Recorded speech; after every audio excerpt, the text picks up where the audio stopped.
This is very shallow. It's just like these steep steps.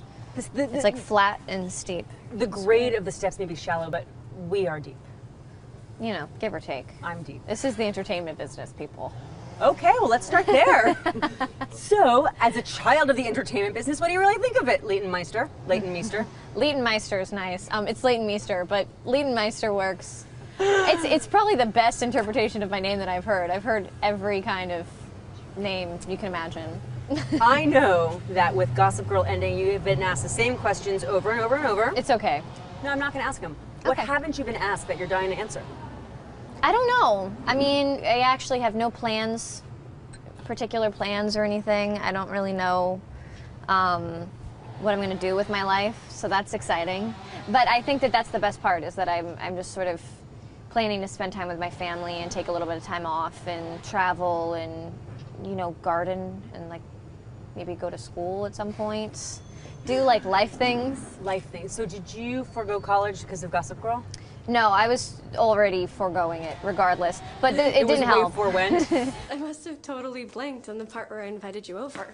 I was 20 when I started, and I'm 26 now, so that is a huge portion of my 20s that have been on the set. Now I feel like I'm very mature in many ways, which obviously has been a subject about, you know, this movie that I did where I'm like with a much older, more mature man. If you could lean across this table right now and kiss me, and no one would say it was wrong, and there were no rules,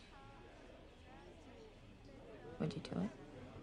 What I think is wonderful about The Oranges is it doesn't necessarily lob heavy judgments at people who make alternate decisions. It explores how decisions are made. In that role, you must have done some thinking about, boy, if I fell in love with someone who was taboo, what would I do? Right, and like, how would my dad feel about it? Right. And I think that that is a big theme with this film, and I think another theme is really change and how a family unit can deteriorate or change, and a lot of the time it doesn't happen unless some catastrophic event happens to force it towards a better direction, which I think eventually it does, but it's not without a bunch of drama and craziness. But it's also very funny. I like how you evaded my question. However, what would you do if you were in love with a taboo person? Oh, I don't think there would be that much judgment from my family. I think there is something to be said for having common interests, but I think that love has nothing to do with, ultimately, like, I don't have to have the same taste in music or the same taste in movies or art or politics even as someone. I have to have the same moral compass and the same values as somebody, and a lot of the time you won't find somebody who's 26 or 27 who has that. Look, you're not gonna like this, but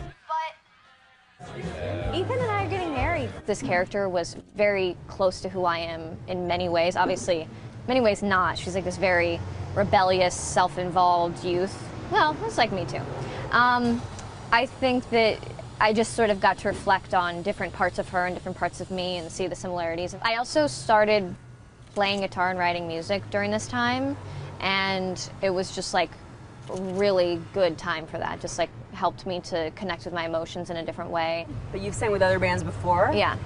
Do you want your music career to be the thing you're known for? I don't really know, because I don't know what I want to be known for. I kind of just want to be known for doing good projects. You can't control what you're known for. But I think that I would like for people to hear my music. Because I've worked with a lot of different people and like had a record deal, and now I'm kind of starting from square one and using the music that I wrote actually during The Oranges. Do you feel like you're going to have to battle, or do you currently battle people's impressions of what a Gossip Girl actress is? And I say that with air quotes. Yeah, no, I know. I actually saw those air quotes before you did it. Yeah, sorry. Yeah, I think that, and that's the thing, it's like I am ready to struggle for a while after I'm done with the show and just have to stay away from something that I've done. Not necessarily for anybody's perception of me, or I just want to be stimulated and excited and challenged, and you know, that would mean doing something completely different, something that's scary and not like I've done before, so I'm ready to do that. It's interesting to hear a human being say, I want to be scared and I want to struggle. Most people say, I want to be safe and unafraid.